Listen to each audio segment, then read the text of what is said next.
Terrible, embarrassing, pathetic, awful, horrible, amateur hour. All words to describe the Boston Celtics, the New York Yankees, and that red card last night. But love is in the air from New York City. From the top of the Empire State Building to the floor at Madison Square Garden. It's Schein.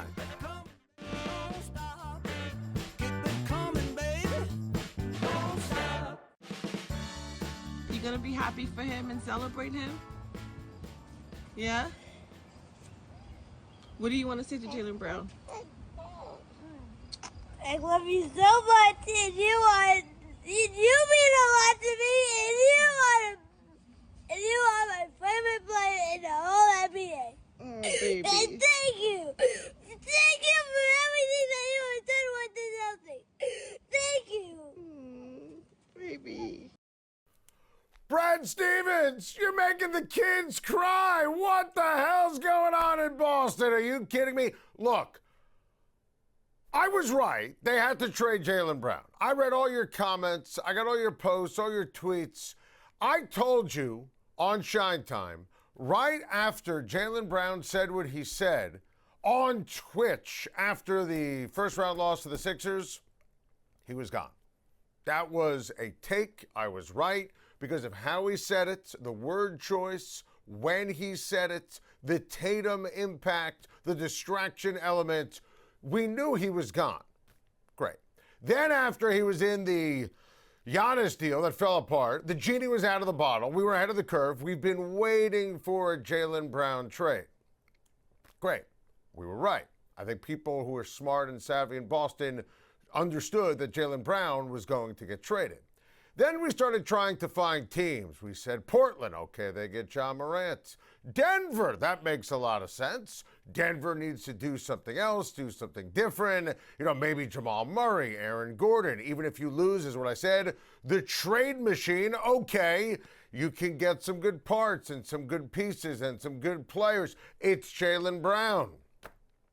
You could have knocked me over with a damn feather last night when Shams Charania broke that story. Trading Jaylen Brown, one thing. Trading him to Philly, the team that beat you, a rival, for Paul George and picks, this is, without question, the single worst NBA trade I've seen other than Luka Doncic. Because with Luka, it was out of thin air. Poof, right? You could even make the case that the Mavericks got more back in terms of compensation. Luka wasn't demanding a deal. Luka, there was no thoughts, no reports, no chronological order that I just stated for you. This is terrible. This is embarrassing. This is amateur hour. This is pathetic. This is the worst. This is Mookie Betts on steroids. That's what this is for the Boston sports fan. This is selling Babe Ruth to fund a Broadway play. Jaylen Brown for podcast P? Paul George is 98 years old. That's only an exaggeration by a little bit. He's 36, 98 by basketball standards. And I don't want to hear, I'm glad we have this, right? The stats from last season, because you have some spin doctors who are trying to tell me, well, Paul George outplayed Jaylen Brown. When you take a look at everything that transpired, outplayed Jaylen Brown in the first round last year. First of all, that's not true. Second of all, I don't care. Third of all, this. Look at the stats. Watch the games. Paul George, who doesn't handle anything well, departure from Indiana, the Clippers getting suspended in Philly, his total indifference. You think he can handle being a Boston Celtic and dealing with that? Please. I appreciate and applaud that Jaylen Brown had to go. We raised our hand. We were first to say it. When he went on Twitch, Jaylen Brown sealed his fate. That was it. Because the timing was awful. The esteem for the Celtics and their fans awful. I think it's important to almost jog the mental Rolodex here.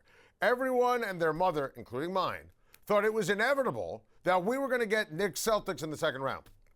And at 3-1 Boston, that was going to be the case until the Celtics choked. And then for Jaylen Brown to go on Twitch and say, this is the best season of my life, when you lost in the first rounds.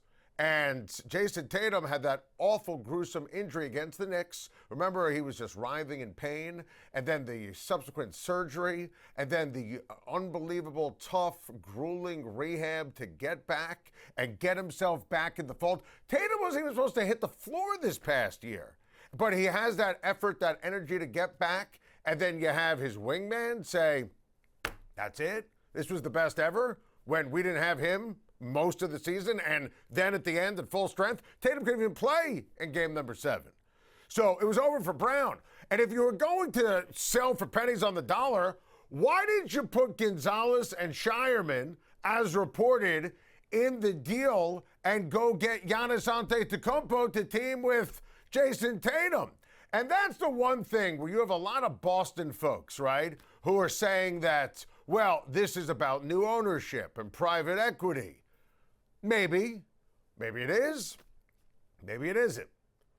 But again, they tried to trade for Giannis Antetokounmpo. So if this was all about money, then how come they chased Giannis? Just think about that for a second. Which gets us back to Brad Stevens. Brad Stevens is the best. This deal is the worst. It doesn't make any sense. It's not the Sacramento Kings making this trade. It's not David Stearns and the Mets making this trade. It's Brad Stevens. This is a comedy of errors. It makes absolutely no sense. Trading Jaylen Brown, he had to go. He absolutely had to go. I don't even think it's spin. But we're talking about a guy who this past year was 6 for MVP. We're talking about Jaylen Brown, a guy who won a finals MVP, was not a role player. He and Tatum were a 1-2 punch, and frankly, the one was Brown. Now, Brown's always felt, and I never fully understood it, oddly disrespected by Boston. Felt like Tatum was the favorite son, disrespected by the organization, the fans, the media. You know, perception, reality, it all kind of blended together. It doesn't even matter at this stage if it's fact or fiction. But let me tell you what else is at play here. And this is the part where I can't wrap my brain around it. The Celtics trade Jaylen Brown to Philly. And I say this as someone who has been ahead of the curve on Philly would never win a damn thing with Joel Embiid. And I said they would never get out of the second round, and they haven't. The Philadelphia 76ers, now, at the end of the day, their odds to win the East skyrocket. The Philadelphia 76ers, I believe, are now one of the true candidates to win the East. I think at this stage, we're talking about the Knicks, and we're talking about the 76ers and the Toronto Raptors.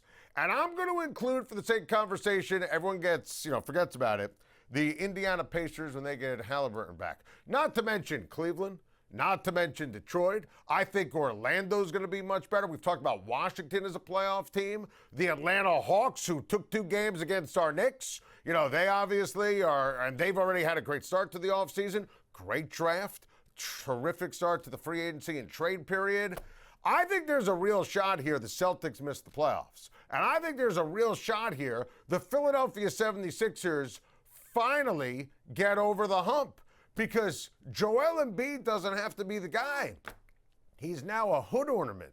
I've always ripped Philly basketball fans because Philly fans are the best, right? They truly are. They demand from their team. The Eagles, the Phillies, the Flyers. They've always given Embiid a pass. The process was fake. They created a culture of get him next year. I think Tyrese Maxey is unbelievable. I think he's a terrific young ball player. He's everything right with sports and the NBA. He's so smart. He's so tough. He's so physical. Nick Nurse is a championship coach. You don't have to have an educated guess if he could ultimately win a title. He did it in Toronto. VJ Edgecombe is unbelievable as a young player. And you add Jaylen Brown. You add him to the cauldron of Philly. But think about what he just went through, and he wasn't even fully happy and felt like he was treated unfairly in Boston. And being a Boston Celtics superstar with those expectations and trying to win that first championship with Jason Tatum and first one in Boston for a long time, there was weight attached. And he not only won a title, he was the finals MVP. He not only was the finals MVP this past year, everyone, starting with me, starting with Brad Stevens, if you remember the offseason, thought this would be a gap year for Boston because of the Tatum injury. That's why they let Porzingis go, they let Holiday go. And then they won all those games because of Joe Mazzulla and Jaylen Brown. So if he could handle Boston and those expectations and that media, let me tell you something right here, right now. He can absolutely step in and dominate and will, dealing with the expectations in Philadelphia. And then the trickle-down effect to me, as someone who does not believe in Joel Embiid and his inner fortitude and commitment to winning and availability, Joel Embiid is now a pretty awesome hood ornament. And I mean that in a great way. Joel Embiid, I acknowledge, and I do not think he's a winning basketball player. Joel Embiid's talent is off the charts. I think that's part of my frustration with him. Any given moment, he could be the league MVP. I don't think he gives a damn. Remember after the Olympics a couple years ago, he tells our friend Tim Bontemps over at ESPN, this is before the season starts, that he's not 100% physically, just went through the Olympics. If I'm a Philly fan, I'm going nuts. Oh, by the way, I'm not going to play him back-to-back games. Can I have load management? The season hasn't even started yet. And I think the whole mindset and the process, it all factors in. The Philadelphia 76ers can win the East if Joel Embiid doesn't play a minute this year. Think about that. That's the weight of this kind of trade. It's just amazing. It's absolutely sensational for Philadelphia. And if you're a Boston fan, yeah.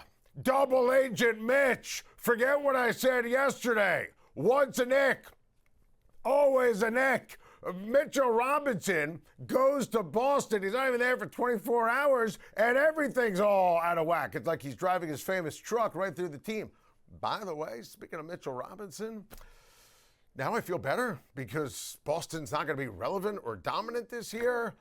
Also, and I'm trying to figure this all out, and it never made any sense in terms of a deal for Boston to make this trade anyway, but Mitchell Robinson is a literal cherry on top of a championship sundae. Why would you overpay Mitchell Robinson if you're going to trade Jaylen Brown later that day? That doesn't even translate. Mitchell Robinson is a great, valuable, winning backup center. You want to put him on a team that's going to have real pieces to go out and win. I love it. I'm happy for him. But this doesn't make any sense. We're about 24 hours since the news broke, and I still can't, at the end of the day, wrap my brain around this. I mean, it makes no sense.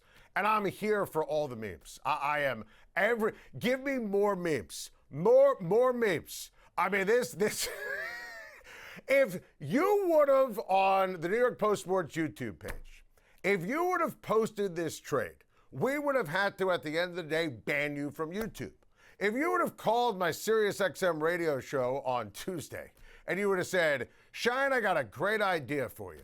I'm a big Philly fan, and I would like to make a trade. We get Brown, and we're going to give up Paul George and picks. I would have laughed you off the air, banned you from the YouTube comments, said, what is this amateur hour? You're wasting my time. Phone a friend. And that dope turns out to be Brad Stevens. I mean, the joke's on him. Brad Stevens just made the kind of trade that gets your buddy thrown out of a fantasy league. You all have that one friend. I have the friends. You have to create a separate group chat to say, we got to get Johnny out of the league. He's ruining the league. Who makes this kind of trade? It's Brad Stevens, apparently. He's stealing Boston's soul. Everything Brad Stevens has done in his basketball life has been an A++. The hell is this? The hell is this? And again, and I want to make sure that we're clear here, I was of the opinion you had to trade Jaylen Brown. The genie was out of the bottle. The toothpaste was out of the tube. He needed to go. He clearly demanded the trade. And once, there was at least a question. I said after the Twitch, you had to go. At least you could sell. Well, maybe you figure it out. Once he's in the Giannis deal and that doesn't happen, he's gone. But this is amateur hour. And the fact you simultaneously, for the first and only time in the Joel Embiid era, hand Philly a winning lottery ticket. The hell's going on? Speaking of pathetic, embarrassing losers, my New York Yankees, your New York Yankees, our New York Yankees have now lost 7 straight games. Yeah, it's been a terrible week for us. There's no way of sugarcoating it. And we're capable of way more, obviously. So, look, you're going to have stretches where it's tough, where you're missing some guys. But, you know, this was a really difficult week for us offensively, and coupled with, you know, with that not playing clean enough and taking care of the ball well enough, that's what you get. You get an awful week. And, you know, as I said before, you know, they don't wait for any there's no waiting to get back and like we got to go. And, you know, hopefully we regroup on this off day and start playing better baseball this weekend.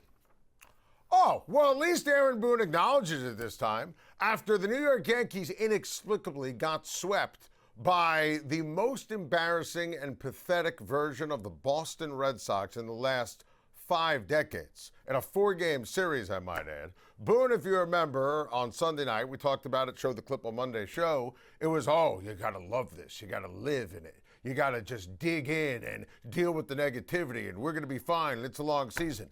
At least now he realizes this is a complete embarrassment and a big problem. And here's the thing. Aaron Boone should be fired. Not a hot take, not an overreaction. This is a take from 2020 when he messed up the Tampa series when the Yankees had a 1-0 lead. And it just goes to show he has no idea, no clue, no feel. You can't lose 7 straight games to the Boston Red Sox and the Detroit Tigers, who, by the way, are 2 of the bigger underachievers in baseball.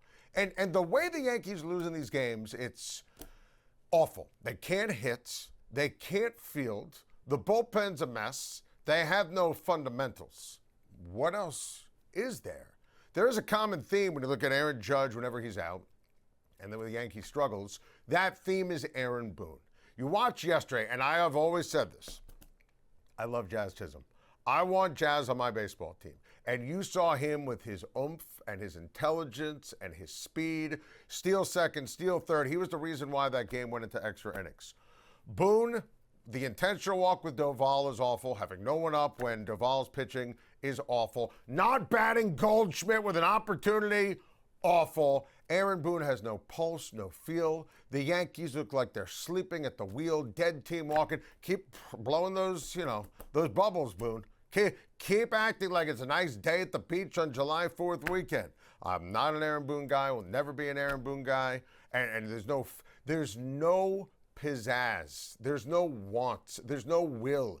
In addition to no feel and no clue. I mean, the Yankees' fundamentals have just been atrocious. And honestly, and that's why I go back to that soundbite, because after the Boston embarrassment, and that's one of those, and I hate usually when people like me do this. What would George do if he was alive? George would have run Aaron Boone's ass out of here like 17 times prior. But if you lose 4 straight to a bad Red Sox team, and there were 3 teams under George you couldn't lose to. You couldn't lose to the Red Sox, you couldn't lose to the Mets, and because he lived in Tampa, you couldn't lose to the Rays. So he would have fired him for losing to the Boston Red Sox. He would have fired him for the all good comments after on Sunday night. Just awful. Absolutely awful.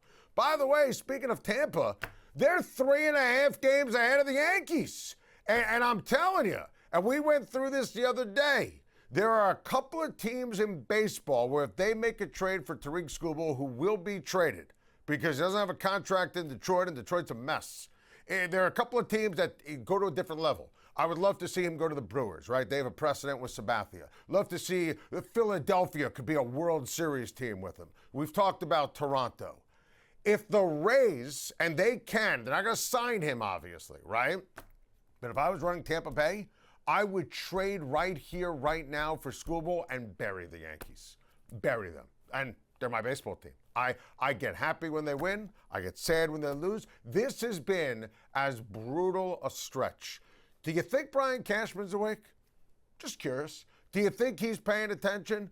You need, 4 different relief pitchers. You need reinforcements. This team, I feel like it's all just, they're in this phase this year. It's like, Just wait until Cole comes back. Wait until Judge comes back. You keep playing like this, and Tampa keeps playing like Tampa's playing, and Junior, I mean, all he does is hit bomb after bomb after bomb, 6 straight games with a home run. You're going to fall way behind in the division. And if you have to go on the road in the playoffs, and the pitching for the Yankees will be terrific. And I always want to stress this, right? Because I'm a bright guy. The American League sucks. It's terrible. The upside for the Yankees remains to win the American League and go to the World Series, and with their pitching, they can be competitive. Dodgers are winning the World Series. That remains my take. Preseason, midseason, all season, postseason, forever, barring anything unforeseen.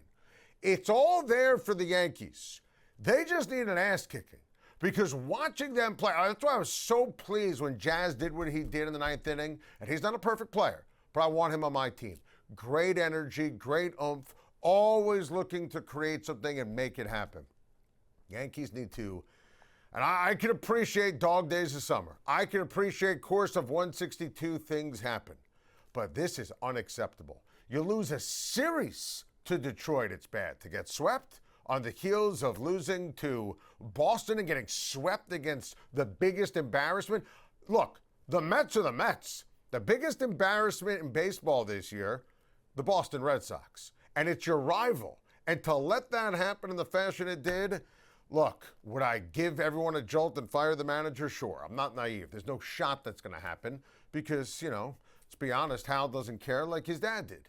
Looks at the attendance figures and thumbs up, all is good. And again, I want to stress it. I'm not an idiot. Yankees can still find a way to win.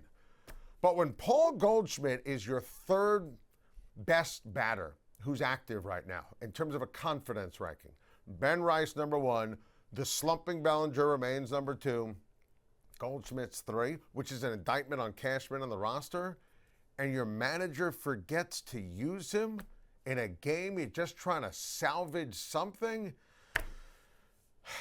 this feels bad.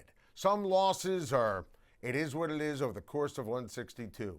The negativity around the Yankees, the lack of life, the lack of focus, the lack of domination, the lack of a clue, the lack of accountability, it's too much right now.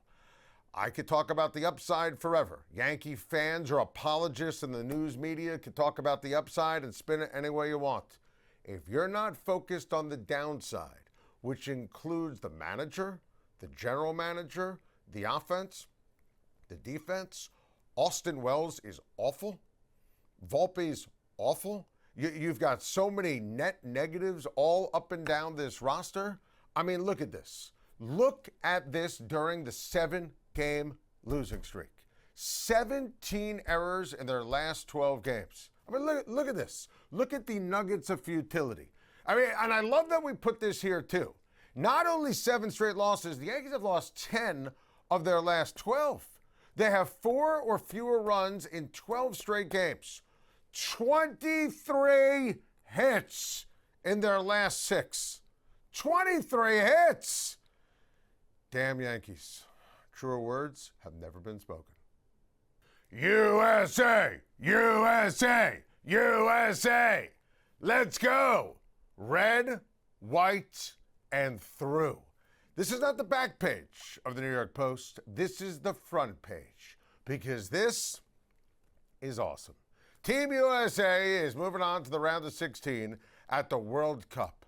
Last night in Santa Clara, we had a little bit of everything last night as the men secured their 2nd ever knockout stage win, beating Bosnia 2-0. Now, I got to tell you, I was thrilled. I couldn't get enough. Watching the Tillman goal was an absolute thing of beauty. That was gorgeous. That was iconic. That was incredible. You take a look at Pochettino and everything that the coach has done. It's been absolutely awesome. Our guy Flo, incredible. That first goal of the game, doing the LeBron celly, that was just awesome. But the fact that Team USA had to play for such a long period of time after Flo Balogun got a red card in the 64th minute was a travesty. My goodness, it was appalling. It was atrocious. It was amateur hour. And this is one of those, and I go nuts on this in the NFL all the time, right?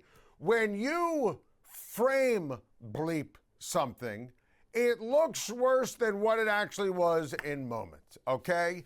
And the fact that this is the first time since 2006, when Zinedine Zidane, remember that cat? When he had a goal and a red card in the same game, that's just awful. Absolutely awful. And the fact that they broke that down in that fashion, and it could have been a yellow card, could have been nothing. We've seen these kind of moments, these kind of plays where nothing's been called. You think if that was Mbappe, if you think if that was Messi, they would have given him a red card? And now, as a result, he can't play in the next game?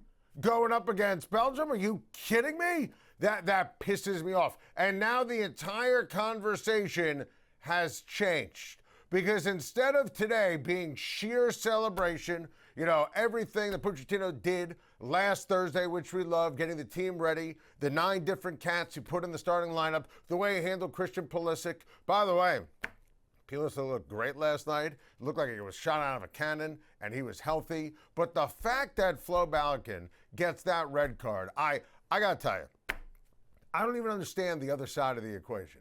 I mean, and I want you to think about this, right? And I'm a Knicks fan, and we really hit this home.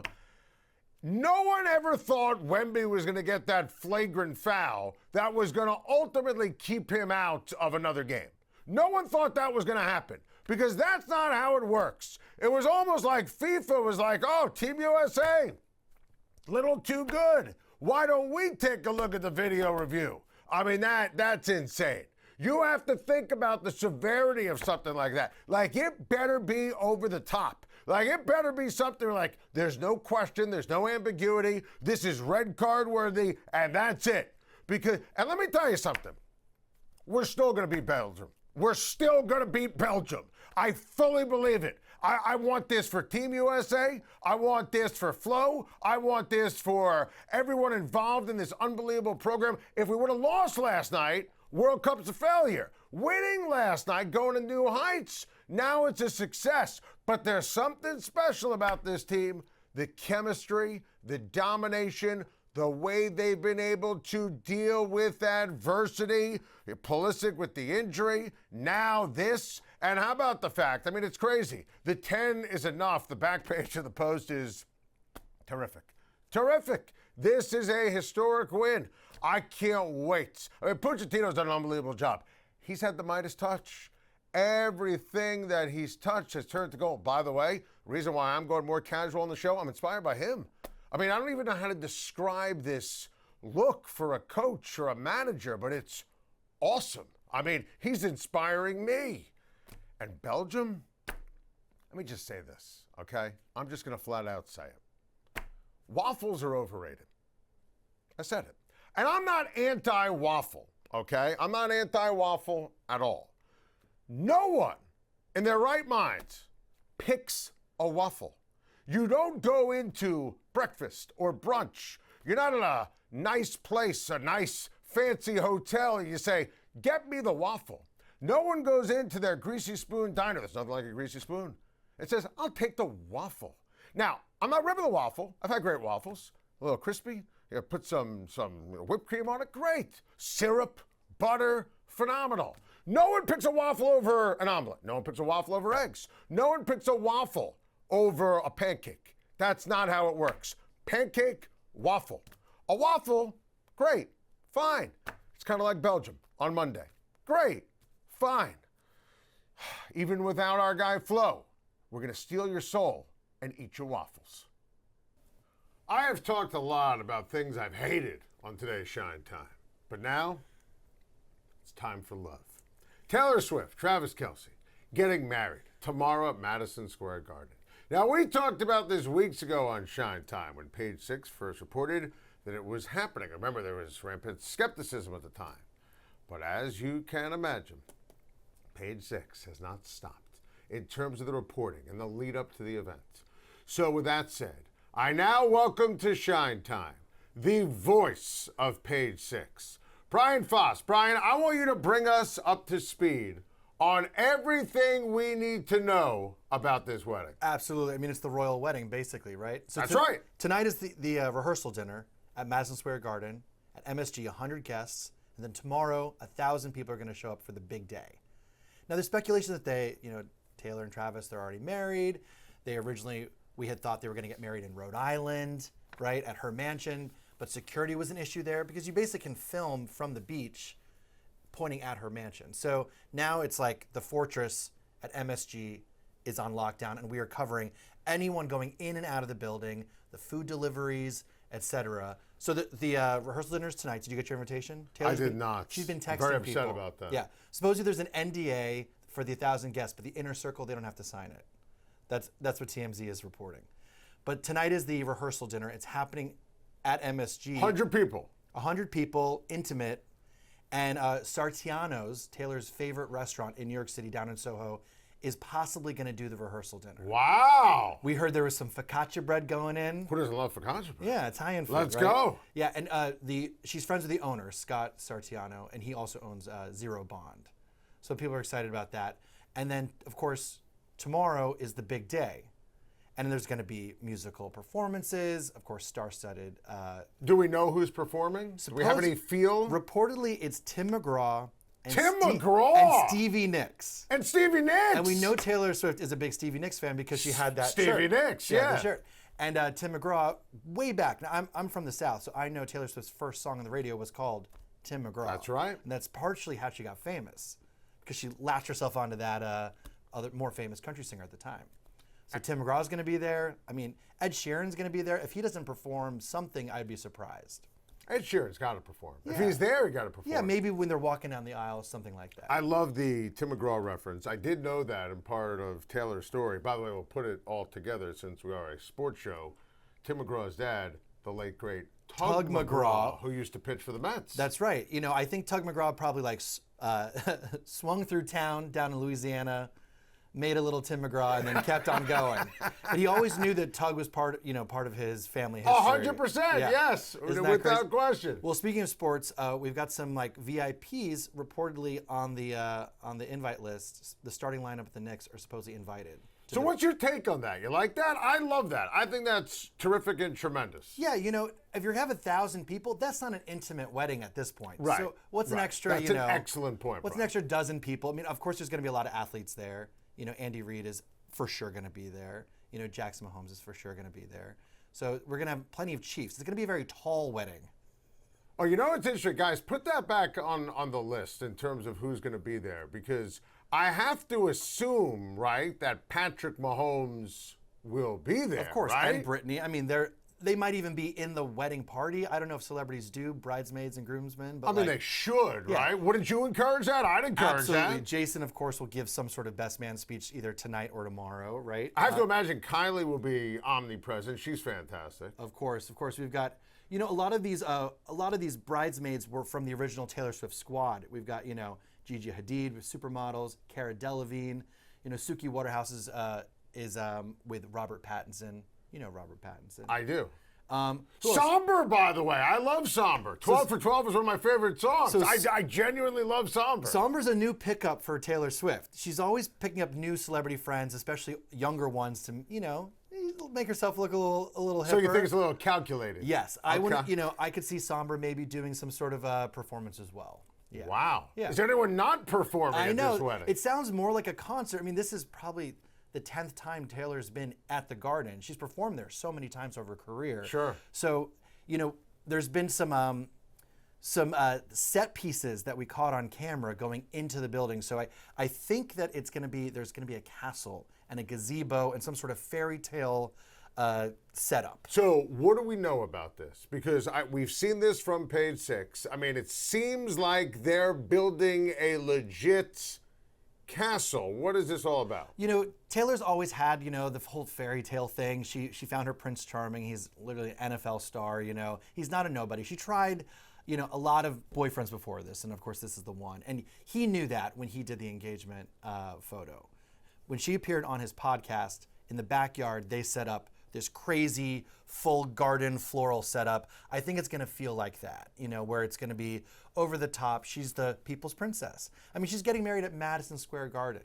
She's not, not on some island in Italy, like this is, Taylor Swift is America's royalty. So it's interesting, and first of all, I love Taylor Swift. I love Travis Kelce. I love their love. I love the whole thing, right? Like it's terrific. Look at that rock. Like this is, look at that rock is right. Now, I think Travis is great for her. Perfect. Right? So you agree with that? Yeah, there's this whole meme on the internet about having a golden retriever boyfriend, and she's the black cat, right? Taylor Swift is a cat person. He's for sure a dog person. That's right, no And they get question. along because he lets her shine. Yes. This is going to be, I keep forgetting that he's going to be there. It's like the Taylor Swift wedding. Oh yeah, and Kelsey will be there too, of course. It's unbelievable. And, I love how often Taylor's at all these sporting events now. And I love that, and I defended her being at the Knicks game because she's a New Yorker, and you feel the energy of New York and the Knicks. I mean, and she's always at Travis games, and I think that's great. And she followed him to different games that he cares about.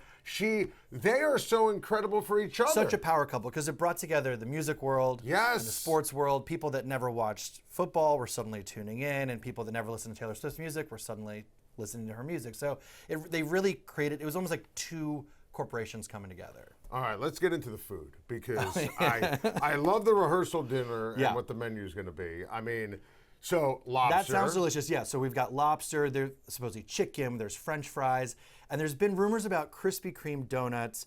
It's questionable because inside MSG there is a Krispy Kreme. So it might just be food being delivered. I can't see the Krispy Kreme for the wedding. Can you? I mean, I've seen, Taylor's I'm not because she's basic, but she's a little bit of your average girl. Which is part of the charm. I could see Krispy Kremes maybe enough. on the way out, right? The wedding Which, by the way, is always great on a wedding when you have something like that on the way out. It absorbs some of the alcohol. That's right. So the wedding is going to go until 2 a.m. The whole, from start to finish, on Friday, it's going to be a 10-hour event. I mean, that's a lot of partying. So there's not just going to be lobster and chicken and French fries. I think they're going to have multiple meals throughout. Guys, if you could put the menu back up for a quick sec, because I've always made this case, and I want to get your take on this, right? I want to go second to last for a second. Thick cut onion rings. And I just love that is on the Travis and Taylor menu because, again, I love them. I have always argued elite onion rings are out of this world. It doesn't get talked about enough as a phenomenal food. Bad onion rings are awful. Average onion rings, no good. Great onion rings, thick cut, maybe a little burnt, a little on the crisp side. And this might be a Kansas City influence because Travis has a restaurant with Jackson in Kansas City. So maybe he was like, they have to be thick cut. He feels the same way you feel. Listen, Patrick Mahomes, Travis Kelce, that I have not been there. I've heard their restaurant is unbelievable. Obviously, their connection on the field is fantastic. I do have to say, and I did see Page Six reported Travis went out for a run, went out for a jog, which it's a heat wave. What's going on? I saw on Wednesday, according to Page Six, he went out for a run. I mean, at some point, he's got to get ready for training camp. He still has another season to play. At some point, we're going to have to dive into how is this going to affect the Kansas City Chiefs. That's more my world than your world. I will tell you, though, I love Taylor. 1989 is my favorite album. It's the best one. So we're on the same page? Yes, absolutely. There we go, Brian. Now, in your opinion, what makes it the best? I mean, I think it's just banger after banger. And it was the first album that really was like, now I'm a pop star. I don't have to pretend like we're doing the country thing anymore. Yeah. 100%. Now, I know it's like picking your favorite kid, but for me, and I love them all, Love Story and August are my two favorite Taylor Swift songs. And I love them all. Love them all. Give me your top two.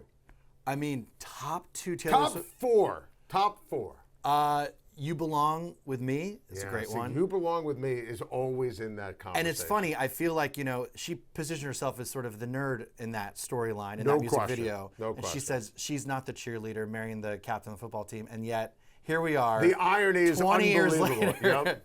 And I think I like Look What You Made Me Do. That's her her dark villain era. That's her revenge song. That's when she used all the snake imagery. That might be my least favorite Taylor Swift that was song. that was love it. Reputation tour. She showed her sinister side, and for this wedding, there's a lot of former friends that are not invited. you know? And so there's still... What's the scoop and the skinny on that? Like, who didn't make the cut who should have been involved? You know, it's reported that Blake Lively got snubbed, you know, after Taylor got dragged into the whole "It Ends With Us," Justin Baldoni, Blake Lively legal drama. Taylor didn't like that, and so it caused a rift in their friendship. So Blake Lively and Ryan Reynolds used to be in the stands. Hugh Jackman was there too, watching the Chiefs. They're not going to be there most likely. And then Miles Teller and his wife, Kelly, are probably not going to be there either. We don't actually know why their friendship fell apart. So, yeah, and it's fascinating. And I'll tell you, I'll tie it in with sports for a second. You know, I have a great on-air relationship with Aaron Rodgers. He's very loyal to my SiriusXM radio show, comes on the show all the time, and I love interviewing him. He's fascinating. And I interviewed him before he went with Miles Teller to MetLife years ago to the Taylor Swift show. So, and his favorite song, because I asked him, it made huge news, August. August is Aaron Rodgers' favorite Taylor Swift song. So, you know, it's fascinating to me because Miles Teller and Aaron Rodgers, I don't know their relationship now, were best friends. So, I don't know how this all factors in football-wise, entertainment-wise, but it's fascinating to me what happened with Miles Teller because they used to be inseparable. He was at every Taylor show. And now they're probably not going to be in New York this weekend. But you know what? It's a heat wave. You know, the vibes are immaculate in New York right now. Obviously, we're coming off so much excitement. But it's also 100 degrees right now in Times Square. I think it's a blessing in disguise if you didn't get invited to the Taylor Travis wedding because you were somewhere with a breeze, you know? Brian, you're the best. This was absolutely incredible. We needed to have this conversation. It's important to me. It's important to you. It's important for sports. It's important for entertainment. It's important for Page Six. It's important for America. This is the biggest wedding of our lifetime. I mean, yeah. I mean, Meghan and Harry, that was a dud. And I'm so happy this is happening. And honestly, at first when I heard Madison Square Garden, I was like, it's Taylor Swift. But I get it now. I get it. And you reference the Knicks, the vibes, New York. Yep. I mean, this is a great thing. This is the #1 wedding that we've seen in our lifetime. I'm ready. But wait, there's more. From the streets to the rooftops of New York City, love is in the air. Yeah, what's all the hoopla going on over there? Two geniuses climbed to the top of the Empire State Building, the top of the spire. Oh, that's awesome. It's a little hot for that, isn't it? It's just the beginning of this week. It's not some worker changing a light, is it? Nah, it's a male, female, dressed in black. They had some flag they were waving when they were up at the top. And he just proposed to her.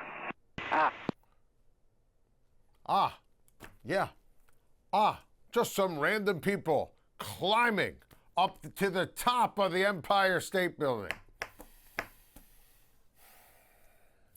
Angela Nicolau and Ivan Kuznetsov carrying a banner reading, "When the power of love beats the power, the world knows peace." After lingering at the top of the tower for about 30 minutes, the climbers began to make their way down the spire to the viewing platform. As the couple reached a platform at the base, Kuznetsov dropped to one knee, proposed to Nicolau, who was wearing a black cat mask with a ring that she later flaunted on Instagram. Because remember, even if you climb to the top of the Empire State Building, nothing counts unless you post it on Instagram. Couple's then taken into custody, charged with felony burglary, reckless endangerment, criminal mischief, as well as misdemeanor raps of possession and burglar tools and criminal trespass.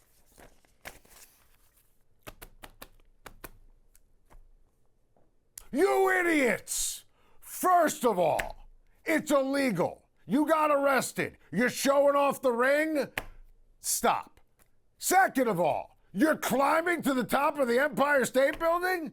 There's a cat mask? Everything about this is just so messed up. Now, some people are daredevils, some people like heights. You do you, right? I get nervous if I'm by the Empire State Building and I look up, let alone thinking of climbing to the top.